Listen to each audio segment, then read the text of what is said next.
यीशु के मीठे और मधुर नाम में आप सबको नमस्कार, सलाम, जय मसीह की। यीशु सहाय मिले। मुझे खुशी है कि आज हम फिर आपके सामने खड़े हो सकते हैं और प्रभु का पवित्र संदेश आप तक पहुंचा सकते हैं। इससे पहले कि हम पवित्र शास्त्र में जाएं, रोज़ाना की तरह हम आज भी दुआ करना चाहते हैं। आइए हम अपने सरों को झुकाएं, आंखें बंद करें और दुआ करते हैं। हमारे अजीज़ मेहरबान पिता परमेश्वर, तू जो स्वर्ग में है, तेरा नाम पवित्र माना जाए और जैसी मर्जी तेरी स्वर्ग में पूरी होती है ज़मीन पर भी हो। आज हम तेरे बड़े शुक्रगुजार हैं कि तूने हमसे फिर ये सेवकाई करने का मौका दिया है, ताकि हम तेरे पवित्र वचन को अपने लोगों पर ला सकते हैं और दूसरों के साथ इसे साझा कर सकते हैं। जब हम ऐसा करते हैं, काश तेरी पवित्र आत्मा का दान हमें मिले और हम वो शब्द बोलें जो तेरे पास से आते हैं और सुनने वाले को आशीष दे, सुनाने वाले को भी आशीष दे। और हमारी प्रार्थना को और सुन और ग्रहण कर, क्योंकि हमने सब कुछ प्रभु यीशु के नाम से मांगा है। आमीन। आज हम पिछले हफ्ते के संदेश एक विश्वास जो सबका सम्मान करता है का दूसरा भाग प्रस्तुत कर रहे हैं, दूसरा भाग देख रहे हैं। पिछले हफ्ते हमने देखा था कि एक पाप है जो हर जगह मौजूद है। एक पाप, ऐसा पाप जो हर जगह मौजूद है, लेकिन हम उसके बारे में बात नहीं करते हैं, कभी सोचते भी नहीं हैं। बाइबल इसे पक्षपात या भेदभाव का पाप कहती है। इसके लिए बाइबल से हमने याकूब की किताब और उसका दूसरा अध्याय और उसकी 1 से 9 आयत पढ़ी थी, और हम उसको फिर दोबारा से दोहराना नहीं चाहते हैं। आप अगर खोलना चाहते हैं तो आप खोल सकते हैं याकूब उसका दूसरा अध्याय 1 से 9 आयत। और परमेश्वर के वचन से हमने 3 कारण देखे थे, एक पक्षपात के 3 कारण जो हमने पिछले हफ्ते देखे थे। सब मिला के 4 कारण हैं। पिछले हफ्ते हमने 3 कारण देखे थे और आज हम चौथा कारण देखेंगे। पिछले हफ्ते जो 3 कारण हमने आपको बताए थे पक्षपात के या भेदभाव के, वे थे: भेदभाव परमेश्वर की सृष्टि पर सवाल उठाता है। जो लोग भेदभाव करते हैं वो कहते हैं परमेश्वर ने जो किया है वो गलत है और मैं इससे बेहतर कर सकता हूँ। दूसरा था कि भेदभाव अज्ञानता का प्रतीक है। जो लोग अज्ञानी होते हैं, नासमझ होते हैं, वो ही भेदभाव या पक्षपात करते हैं। और तीसरा जो कारण था कि भेदभाव महान आज्ञा का उल्लंघन करता है। जब हम भेदभाव करते हैं तो प्रभु यीशु की जो महान आज्ञा या आदेश है उसका उल्लंघन करते हैं। और महान आदेश या आज्ञा था कि तू अपने पड़ोसी को अपने समान प्रेम कर। तो ये हमने पिछले हफ्ते देखे थे और इस हफ्ते हम चौथा कारण देखने जा रहे हैं। तो भाइयों बहनों, ध्यान दीजिए कि हम आपको जो बताने जा रहे हैं, अगर आप लिखना चाहते हैं तो लिख सकते हैं। चौथा कारण है भेदभाव एक गंभीर पाप है। जैसे हमने शुरू में बताया कि एक वैसा पाप है जिसको हम ज़्यादा ध्यान नहीं देते हैं, जिसकी चर्चा भी नहीं करते हैं, परंतु ये एक गंभीर पाप है। ये कोई ऐसी चीज़ नहीं है जिसे परमेश्वर नज़रअंदाज करता है। ये ऐसी चीज़ नहीं है जिसको परमेश्वर या जिसकी परमेश्वर परवाह नहीं करता है। बाइबल कहती है कि ये परमेश्वर को क्रोधित करता है। ये ऐसा पाप है जिससे कि परमेश्वर को क्रोध आता है। भाइयों बहनों, इसलिए ये बहुत ही गंभीर बात है, गंभीर विषय है कि हम पक्षपात या भेदभाव या एक दूसरे को उसके रंग या उसके पैसे या उसकी जाति या कोई भी या उसके रहने की जगह से को सामने रखकर उसका भेदभाव ना करें। परमेश्वर इससे क्रोधित होता है। ये बाइबल कहती है कि परमेश्वर अन्याय और भेदभाव और भ्रष्टाचार को बर्दाश्त नहीं करता है। परमेश्वर अन्याय, भेदभाव और भ्रष्टाचार को बर्दाश्त नहीं करता है। यह याकूब की किताब, अब हम याकूब की दूसरे अध्याय में आ गए, जैसे हमने पिछले हफ्ते बताया था। याकूब की किताब उसका दूसरा अध्याय और 9 आयत जो हमने पिछले हफ्ते भी पढ़ी थी, कहती है यदि तुम या यदि मैं भेदभाव करते हो तो आप पाप करते हो और व्यवस्था तुम्हें अपराधी ठहराती है। जब हम अपराधी ठहराए जाएंगे तो निश्चय है कि हम स्वर्ग खो सकते हैं। तो भेदभाव या पक्षपात हम ना करें। ये बहुत ही साफ है, क्लियर है, स्पष्ट है। आप इसे हर जगह पा सकते हैं, हर जगह हमें देखने में, हमारे अपने घरों में, हमारे अपने चर्चों में, हमारे अपने देश में, ये हर जगह हमें देखने को मिलता है। ये ऊंच नीच का भाव, बड़े छोटे का भाव, और जाति के तौर पर, अपनी आर्थिक स्थिति के तौर पर, रंग के तौर पर, और भी गांव शहर के तौर पर कितने अनगिनत कारण हैं जिसके कारण हम लोगों से भेदभाव करते हैं। तो जातिवाद भाइयों बहनों, जाति तो मैंने खुद नहीं बनाई, ये मैं पैदा होकर जाति के साथ नहीं आया। जब मैं पैदा हुआ था तो जातिवाद पाप की समस्या ये है, जातिवाद पाप की समस्या है, खाल की नहीं। जातिवाद जो है, जो हम जातिवाद करते हैं, ये है, ये वो है समस्या, खाल की समस्या नहीं है। खाल तो मैंने अपनी मर्जी से अपने ऊपर, मेरा रंग काला है, गोरा है, जैसे हमने पिछले बार बताया कि गोरे का गोरा होने में क्या योगदान है, उसने तो कुछ नहीं किया, परमेश्वर ने उसको वैसे बनाया। और काले का काला होने में क्या दोष है? ये एक खाल की समस्या नहीं है, ये एक जातिवाद की समस्या है, ये एक पाप की समस्या है, ये एक पाप ही है जिसका बाइबल कहती है कि हम सभी को एक दिन हिसाब देना पड़ेगा।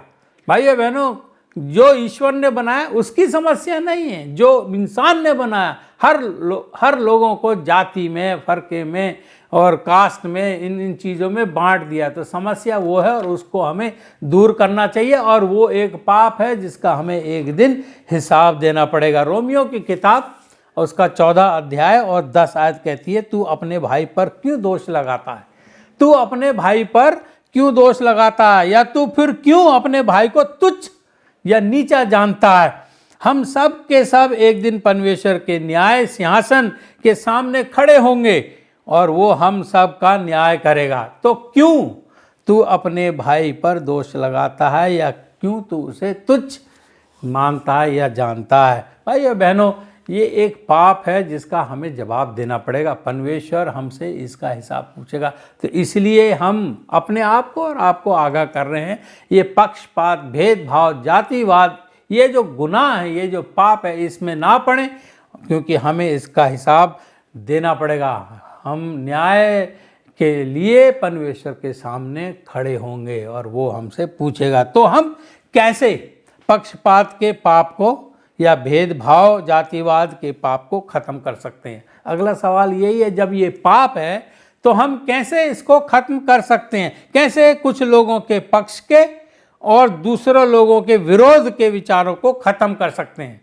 कुछ के तो हम पक्ष में रहते हैं, कुछ के हम विरोध में रहते हैं। तो किस प्रकार से हम ये पक्ष के और विरोध के विचारों को ख़त्म कर सकते हैं? हालांकि ये एक बहुत ही जटिल मुद्दा है, बहुत ही कॉम्प्लिकेटेड, जिसको इंग्लिश में कहते हैं, बहुत ही जटिल या कॉम्प्लेक्स इशू है, परंतु फिर भी हम कोशिश करेंगे कि किस प्रकार से हम ये समस्या को, ये पाप को अपने बीच से हटा सकते हैं। आइए हम उन लोगों के खिलाफ जो हमसे चाहे धर्म या जाति या आर्थिक या कुछ और चीज़ों में अलग हैं, वो लोग जो हमसे धर्म में, जाति में, आर्थिक मामलों में या कुछ अन्य चीज़ों में अलग हैं, भेदभाव को कम करने के 2 कार्य योजनाओं पर हम विचार करेंगे।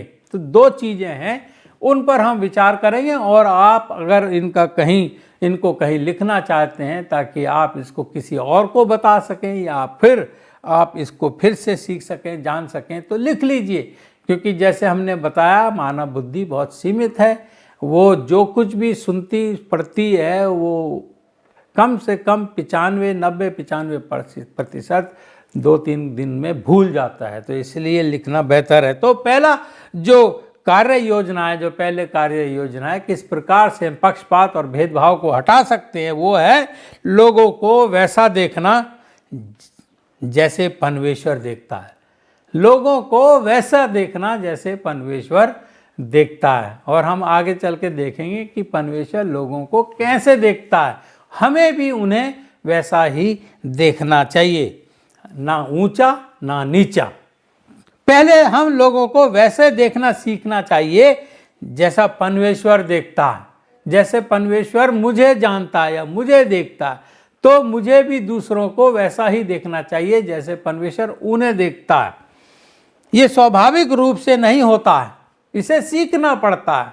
हमें जानना पड़ेगा कि परमेश्वर उनको कैसे देखता है, और परमेश्वर हालांकि हम पापी हैं, उसके विद्रोही हैं, फिर भी वो हमें अपनी संतान के रूप में देखता है, हमसे प्यार करता है, अपार प्यार करता है, अपनी अच्छाई हम पर उड़ेता है।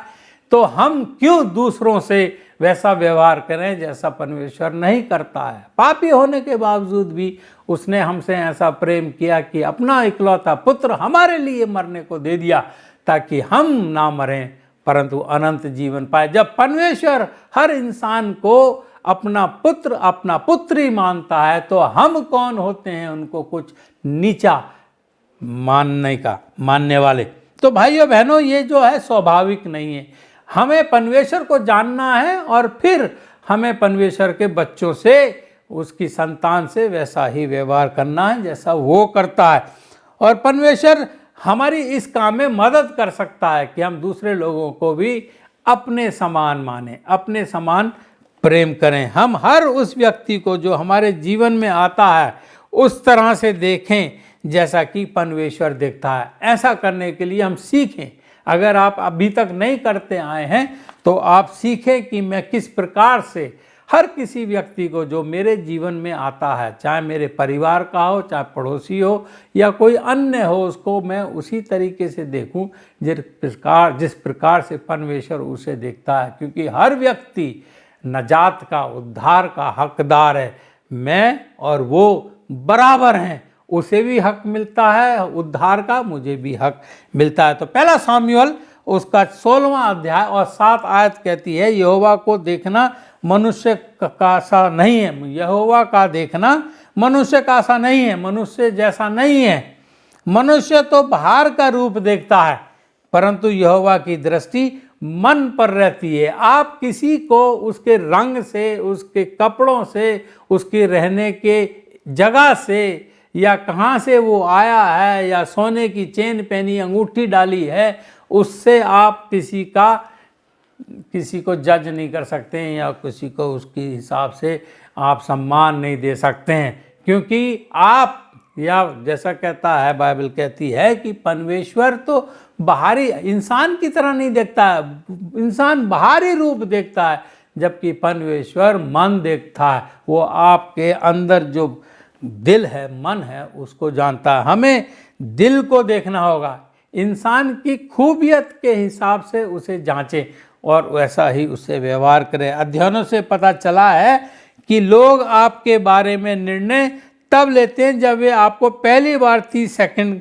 के लिए देखते हैं। 30 सेकंड में वो आपके बारे में निर्णय कर लेते हैं कि ये आदमी अच्छा है, बुरा। ये लोग करते हैं, परमेश्वर नहीं। परमेश्वर तो दिल जानता है, परंतु लोग मेरी शक्ल देख के, मेरा पहनावा देख के और मेरा जो भी वो देख सकते हैं, 30 सेकंड में निर्णय कर लेते हैं कि मैं ये आदमी को पसंद करूं या ना करूं, या इसके साथ कैसा व्यवहार करूं।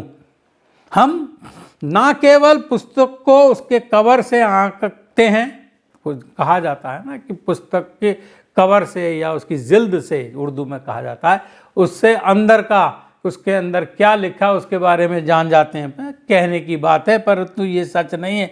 घरों को उनके सीमित आकर्षण से कि कितना अच्छा घर दिखने में लगता है, चाहे अंदर में वो खंडर ही हो, उसको जो बाहर से दिख रहा है, या उसके अंदर क्लेश हो, लड़ाई हो, झगड़ा हो, परंतु एक घर को हम बाहर से देखते हैं, उसके सीमित आकर्षण से आंकते हैं और लोगों को देखकर अंदाजा लगाते हैं कि वे कैसे दिखते हैं, कि वे कैसे कपड़े पहनते हैं, वे कैसे व्यवहार करते हैं और वे कैसे बात करते हैं। इन चीज़ों से हम निर्णय कर लेते हैं। हम दिल को नहीं देख सकते हैं। दिल को देखना चाहिए। इंसान है, उसको इंसान की तरह देखें, उसके इंसान की तरह उसे व्यवहार करें। क्योंकि हमने पिछले हफ्ते बताया, हम एक ही पिता की संतान हैं और हमारी एक ही जाति है, और वो है मानव जाति। ना आप बड़े हो, ना मैं छोटा हूँ, ना मैं बड़ा हूँ, ना आप छोटे हैं। हाँ, हमारी माली हालत फर्क हो सकती है, पर इससे हमारी कीमत नहीं बढ़ती है। प्रभु की क्रूस के नीचे जमीन समतल है, हर कोई बराबर है। ईश्वर की नज़र में हम सब पापी हैं, कोई ना बड़ा ना कोई छोटा। इसलिए यूहन्ना की किताब उसके 7वां अध्याय और 24 आयत में यीशु ने कहा, मुंह देखकर न्याय ना करो, मुंह देखकर न्याय ना करो, परंतु ठीक ठाक न्याय करो।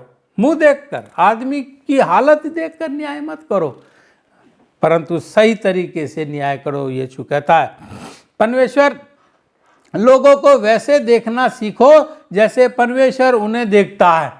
लोगों को वैसे देखना सीखो जैसे परमेश्वर उन्हें देखता है। और हमने बताया परमेश्वर हमें कैसे देखता है। परमेश्वर कैसे देखता है वो हमने अभी आपको बताया। पापी होने के बावजूद वो हमें अपनी औलाद, अपनी संतान मानता है, हमसे प्यार करता है और हमारे ऊपर हमारा निकम्मा होने के बावजूद हमें आशीषें और बरकतें देता रहता है। तो इसलिए भाइयों बहनों, जिस प्रकार से परमेश्वर हमसे व्यवहार करता है उस प्रकार वो चाहता है कि हम भी दूसरे लोगों से वैसा ही व्यवहार करें। बाइबल सांस्कृतिक भेदभाव और नस्लीय भेदभाव के उदाहरण से भरी पड़ी है। बाइबल में भी ऐसे बहुत से लोग थे और वो इसलिए लिखे गए हैं ताकि हम उससे सीख सकें। योना का आपको कहानी पता है। योना उन लोगों से नफरत करता था जिनके पास परमेश्वर उसे प्रचार करने के लिए भेज रहा था।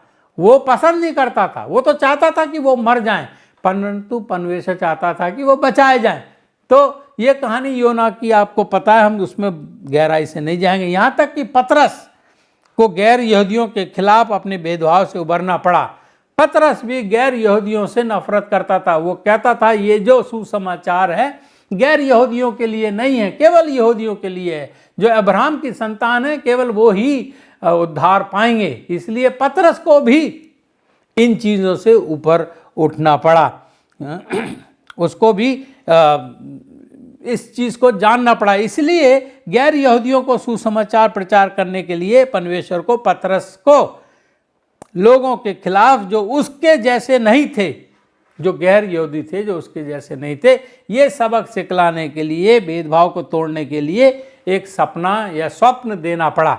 और उस स्वप्न के बारे में आप जानते ही हैं। उसमें तरह तरह के जानवर थे और परमेश्वर ने उनसे कहा तू इन्हें मार और खा। पतरस कहता है मैं ऐसे कैसे कर सकता हूँ, मैंने ऐसा कभी नहीं किया, ये अशुद्ध जानवर हैं। फिर परमेश्वर ने बताया जिसे मैंने शुद्ध किया है। हालांकि बहुत से लोग इसे गलत समझते हैं, खाने पीने के बारे में नहीं है, ये लोगों के बारे में है कि जिन्हें मैंने शुद्ध किया है, तू कौन उन्हें अशुद्ध कहता है? तू कौन है जो उन्हें अशुद्ध कहता है? तो इसलिए भाइयों बहनों, जहाँ तक कि योना और पतरस और भी बहुत उदाहरण हैं बाइबल में दिए गए, जो वो लोग भी भेदभाव और पक्षपात करते थे, परंतु ये इसलिए हमारे बाइबल में पाए जाते ताकि हम उससे सीखें। प्रेरितों के काम उसका 10 अध्याय और 28 आयत, प्रेरितों के काम उसका 10 अध्याय और 28 आयत कहती है, तब पतरस ने कुरनेलियुस के कुटुंबियों से कहा तुम जानते हो। कुरनेलियुस जो है वो गैर यहूदी आदमी था और पतरस उनसे कहता है कि तुम जानते हो। कुरनेलियुस को उसने बोला कि कुरनेलियुस के कुटुंबियों को, उसके खानदान के लोगों से कहा तुम जानते हो कि अन्य जाति की संगति करना या उनके यहाँ जाना यहूदी के लिए अधर्म है। पतरस कहता अधर्म है, परंतु परमेश्वर ने मुझे बताया है कि किसी मनुष्य को अपवित्र और अशुद्ध ना कहूँ। तो भाइयों बहनों, हमें वो स्वप्न दिखाने की ज़रूरत नहीं है। हमारे पास ये बाइबल है, ईश्वर ने इस वचन को हमें दिया है ताकि हम इससे सीखें। हम वो गलती ना करें जो योना ने की, हम वो गलती ना करें जो पतरस ने की कि हम दूसरों को नीचा या तुच्छ या अपवित्र माने। सब जिसको ईश्वर ने बनाया है, अपनी शक्ल पे, अपनी छवि पे बनाया है, सब ईश्वर की संतान है और हम भी उसकी संतान है। तो सबको बहन भाई मानिए और उनसे भेदभाव या पक्षपात ना करें। प्रेरितों के काम उसी अध्याय में 10 अध्याय में 34 और 35 में पतरस ने मुंह खोलकर कहा, जोर से कहा, पतरस ने मुंह खोलकर कहा अब मुझे निश्चय हुआ है, अब मैं जान गया हूं कि परमेश्वर किसी का पक्ष नहीं करता है, वरन हर जाति में जो उससे डरता और धर्म के काम करता है वो उसे भाता है। तो भाइयों बहनों, एक ही शर्त है, परमेश्वर को खुश करने की, या जिससे वो पक्षपात नहीं करता है। परमेश्वर उससे जो उसका भय मानता है और धर्म के काम करता है उससे वो प्रेम करता है, और जो वो नहीं करते हैं उससे वो घृणा करता है। तो परमेश्वर का तो यही मापदंड है, उसकी जो बात मानता है, उससे जो डरता है, उसका कहा मानता है, धर्म के काम करता है, उसके लिए वो सब अच्छे हैं, शुद्ध हैं और पवित्र हैं। मेरा मानना है भाई साहब, भाइयों बहनों, मेरा मानना है और बुजुर्गों, जितने भी हमारे चर्च मेंबर हैं, कि कलीसिया जो है लोगों को एक साथ लाने की परमेश्वर की योजना है। इसीलिए ये कलीसिया का निर्माण इस धरती पे हुआ कि लोगों को एक साथ लाया जाए। ये परमेश्वर का परिवार है, कलीसिया जो है परमेश्वर का परिवार है। हमने सीखा है कि कलीसिया परमेश्वर की देह है और उसका वो सरदार है। तो भाइयों बहनों, हम जो है उस परिवार के हिस्से हैं। हमें दुनिया में एकता, मेल मिलाप और संगति को दर्शाने के लिए कलीसिया के रूप में बुलाया गया है। तो हमारा जो लक्ष्य है कि हम सब में एकता, मेल मिलाप और संगति पैदा करें। परंतु अफसोस की बात है कि आज ये गुनाह, ये पाप, पक्षपात का पाप, भेदभाव का पाप कलीसिया में भी पाया जाता है। परंतु ये कलीसिया जो है एकता, मेल मिलाप और संगति करने के लिए बनाई गई है। हमें सबको लाया गया, ये परमेश्वर की योजना में है। जब दुनिया विभाजित हो रही है, बट रही है, तरह तरह तरीके से बट रही है, चर्च भी कहीं कहीं ऐसे ही गुनाह कर रहा है। तुम नॉर्थ के हो, हम साउथ के हैं, तुम ये हो, तुम वो हो, और अभी भी कास्ट सिस्टम से हम अपने कलीसिया में देखते हैं, लोगों से व्यवहार करते हैं। ये एक गलत बात है, होना नहीं चाहिए। ये एक गुनाह है, एक पाप है, जिसका जवाब हमें परमेश्वर के समक्ष देना होगा। जब दुनिया विभाजित हो रही है, बट रही है, तो कलीसिया को एकजुट होने के लिए कहा जाता है। जब बाहर की दुनिया बट रही है, फरा तरीके से, फला तरीके से बट रही है, कलीसिया को एकजुट होने के लिए कहा जाता है। पौलुस कलीसिया के बारे में ये कहता है, पहला कुरिन्थियों और उसका 12 अध्याय और 13 और 27 आयत में पौलुस कलीसिया के बारे में क्या कहता है। भाइयों बहुत ध्यान से सुनिए, और आपको ये जो हम बता रहे हैं पौलुस की किताब से, वो अपनी जिंदगियों में अपनाना चाहिए। क्योंकि हम सब ने, क्या यहूदी हो, क्या यूनानी, क्या दास, क्या स्वतंत्र, एक ही आत्मा के द्वारा एक देह होने के लिए बपतिस्मा लिया है। हम चाहे कुछ भी हो, मैं कहीं से भी आऊँ, आप शहर के, मैं गांव के, मैं काला, आप गोरा, आप धनी, मैं गरीब, आप यहूदी, मैं गैर यहूदी, या आप स्वतंत्र, मैं दास, कोई भी हो, जब हमने कलीसिया के अंदर पवित्र आत्मा के जरिए से बपतिस्मा ले लिया है और हम सबको एक ही आत्मा पिलाया गया है, इसलिए तुम और हम सब मिलकर मसीह की देह हो, मसीह की देह हो, और अलग अलग उसके आवश्यक अंग हो। तो बहुत ही खास बात पौलुस बता रहा है कलीसिया के लिए कि हालांकि हम अलग अलग अंग हो सकते हैं, परंतु एक ही देह के हिस्से हैं, और जब हम अलग अलग होने के बावजूद एक देह में आ गए हैं पवित्र आत्मा के बपतिस्मे के जरिए से, तो हम अलग अलग नहीं, एक हैं।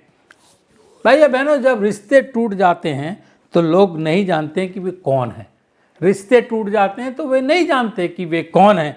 लेकिन परमेश्वर कहता है गलातियों की किताब में 3 अध्याय 26 से 28 में, वो कहता है, क्योंकि तुम सब उस विश्वास करने के द्वारा जो मसीह यीशु पर है परमेश्वर की संतान हो। क्या है? परमेश्वर की संतान। किस कारण?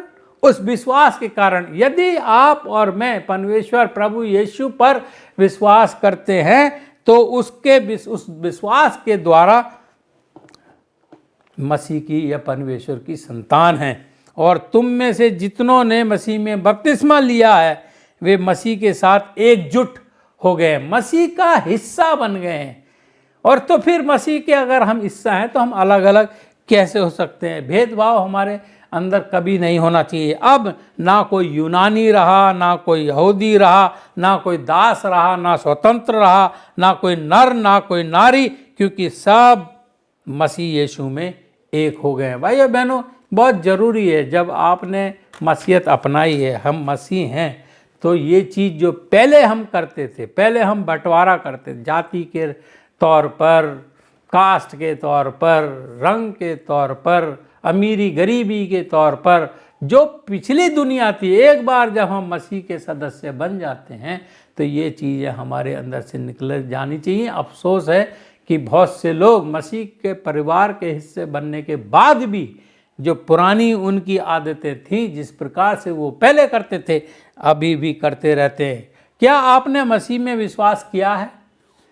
क्या मैंने मसीह में विश्वास किया? अगर विश्वास किया है तो हम उसकी संतान हैं और उसकी संतान एक बराबर हैं। हम ना स्वतंत्र, ना दास, ना यहूदी या अन्य जाति या छोटे या बड़े, कुछ नहीं है। तो सवाल ये है, अगर आपने मसीह पर विश्वास किया है तो ये सब हमारी ज़िंदगियों से हट जाना चाहिए। क्या आपने मसीह में विश्वास किया है और उसके परिवार में शामिल हो गए हैं? अगर हो गए हैं और ये पाप हमारे अंदर अभी भी है तो इसको निकाल दीजिए। ये भेदभाव और पक्षपात के पाप को हम निकाल फेंकें। जब हम मसीह में विश्वास रखते हैं और उसके परिवार में शामिल हो जाते हैं तो हमारी प्राथमिक पहचान हमारी राष्ट्रीयता नहीं कि हम किस देश के हैं, नहीं, हमारी पहचान हमारी राष्ट्रीयता नहीं, ना हमारी आर्थिक स्थिति कि हम कितने अमीर हैं, पैसे वाले हैं, ना, ये भी हमारी पहचान नहीं है, ना हमारी जाति कि हम क्या थे, हम ये ठाकुर थे, हम ब्राह्मण थे, हम ये थे और वो थे, फला थे, ना, ये हमारी पहचान खत्म हो जाती है। और ना ही नर ना ही नारी, कोई भेदभाव नहीं है। हमारी पहचान केवल और केवल परमेश्वर की संतान है, बस, इसके आगे और कुछ नहीं। जब आपने मसीह को अपना लिया है तो हमारी पहचान किसी और तरीके से नहीं, केवल एक ही तरीके से कि हम परमेश्वर की संतान हैं और हम सब बराबर हैं, बस, इससे आगे और कुछ नहीं। और दूसरी जो बात है जो हम बताना चाहते हैं कि किस प्रकार से हम भेदभाव को दूर कर सकते हैं, वो ये है कि हम परमेश्वर के परिवार के हिस्सा हैं।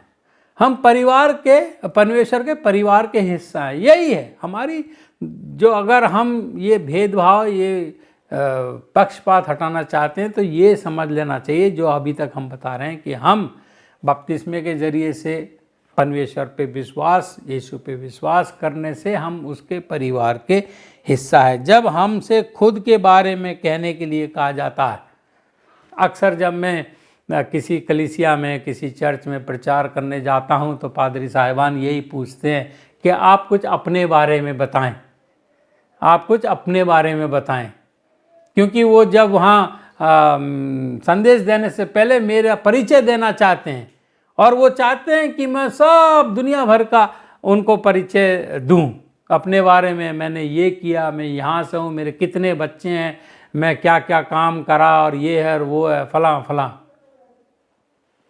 जब हम खुद के बारे में कहने के लिए, जब हमसे खुद के बारे में कहा जाता है तो हम ये ना कहें कि मैं फला फला हूँ, मैंने बड़े बड़े दुनिया भर की ढींग ना मारें, ये करा, मैंने ये करा, मैं इस पोस्ट पे था, मैं उस पोस्ट पे था और मैं ये कर सकता हूँ, मैं वो कर सकता हूँ। ये सब बेकार की बातें। हम फला फला बात के बारे में बात ना करें। यदि हमारी पहचान वास्तव में बाइबल पर आधारित है तो हमें कहना चाहिए होगा या कहना होगा कि हम केवल परमेश्वर की, I am just a child of God, a servant of God, that's all. और मैं अक्सर यही कहता हूँ कि बस मेरा नाम बता दीजिए, इसके अलावा और कुछ बताने की आवश्यकता नहीं है। मुझ में और जो वो वहाँ बैठे हैं उनमें कोई अंतर नहीं है। मैं सेवक हूँ और वो भी सेवक हैं, हम सब परमेश्वर की संतान हैं।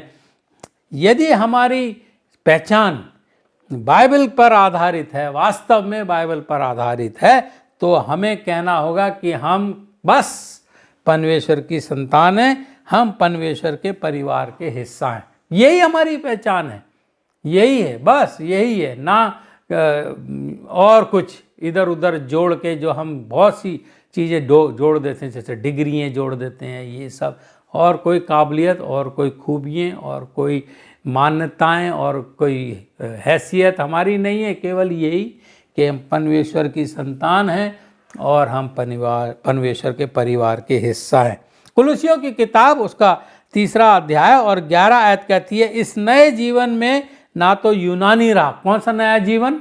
ये जो हमने परमेश्वर में पाया है, जो हमने परमेश्वर के परिवार का हिस्सा बन के पाया है। हाँ, पहले हम कुछ और थे, बुत पुजारी थे, ये थे, बहुत कुछ थे, वो हमारी पहचान थी। परंतु एक बार जब हम परमेश्वर के परिवार का हिस्सा बन जाते हैं तो ये कहता है, इस नए जीवन में ना तो यूनानी रहा, ना यहूदी, ना खतना रहित, ना जंगली ट्राइबल जिसको कहते हैं अंग्रेजी में, ना स्कूती, ना दास, ना स्वतंत्र, केवल, क्या केवल? ये शब्द पे ध्यान दीजिए, केवल मसीह सब कुछ है और सब मसीह में है। मसीह सब कुछ है और सब में मसीह है। हम मसीह में हैं, मसीह हम में है और सब कुछ जो है मसीह है। इसके अलावा हमारा और कोई इंट्रोडक्शन नहीं है। जब मैं खड़ा होता हूँ किसी के सामने संदेश सुनाने, तो हमें यही कहना चाहिए, मुझे यही कहना चाहिए, भाई बहनों, मैं कुछ नहीं हूँ, केवल एक साधारण सा सेवक जो प्रभु के अनुग्रह से चलता फिरता हूँ। मैं उसके परिवार का सदस्य हूँ। उसने मुझे अपने आप को अपनी संतान बनाया है। हमारा परिचय केवल यही है भाइयों बहनों। यदि आपने परमेश्वर पे विश्वास किया है, यीशु को अपना उद्धारकर्ता माना है और आप उसके परिवार के हिस्सा बन गए हैं, तो आपकी और मेरी पहचान यही है कि मैं उसकी संतान हूँ, वो मेरा मसीह है, हम मसीह में हैं और सब कुछ मसीह है और मसीह हम में है। दोस्तों, ये नस्लीय सुलह की नींव है। नस्लीय सुलह की नींव है। ये जो क्या कहना चाहिए, रेशियल रिकन्सिलिएशन, रेशियल, रेस के ऊपर, ये है, वो है, ये वहाँ का है, ये सुधरा है, ये मैं सब कुछ बोलना नहीं चाहता, बताना भी नहीं चाहता, आप सब समझदार हैं, आप जानते हैं। तो ये जो बात है कि हम परमेश्वर के परिवार के हिस्से हैं, मसीह हम में, हम मसीह में हैं और मसीह ही सब कुछ है, ये नस्लीय सुलह की नींव है। अगर ये चीज़ हम जान लें, मान लें, विश्वास करें, तो भाइयों बहनों बड़ी अच्छी आराम की ज़िंदगी हमारी बीतेगी। दुनिया से ये जो भेदभाव है ये सब खत्म हो जाएंगे। यीशु के साथ क्रूस पर किया गया अन्याय अकेले दुनिया के सभी अन्याय को रोकने के लिए पर्याप्त शक्तिशाली है। मसीह के साथ भी कितना अन्याय हुआ। जो बेगुनाह था उसको सूली पर चढ़ा दिया गया, उसको थूका गया, उसको कोड़े मारे गए, कांटों का ताज पहना दिया, भाला छेदा गया, हाथों में कीले ठोक दी, पैरों में कीले ठोक दी। तो मसीह के साथ हुआ अन्याय दुनिया के सभी अन्यायों को रोकने के लिए पर्याप्त शक्तिशाली है। उस मसीह पर विश्वास किए जिसने खुद अन्याय सहा। अगर हमारे साथ इस कारण कुछ अन्याय होता है, ऊंच नीच के कारण, पक्षपात के कारण या भेदभाव के कारण, तो हमें मसीह को देखना चाहिए जिसने अन्याय सहा, उसके साथ बहुत अन्याय सहा। उसके अन्याय सहने से हम भी सह सकते हैं। वो शक्तिशाली है, पर्याप्त है।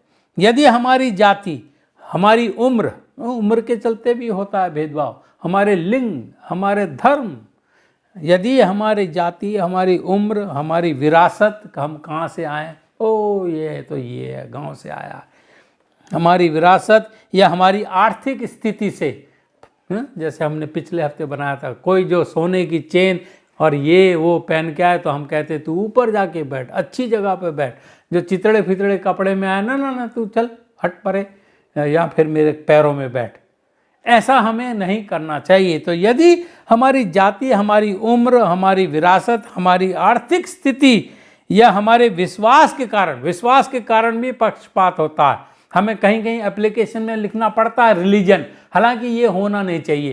कास्ट, ये सब नहीं होना चाहिए, क्योंकि सबको बराबर, हर देश में सबको बराबर माना जाना चाहिए। जैसे ही हम अपना धर्म लिख देते हैं तो वो लोग का नज़रिया जो है बदल जाता है।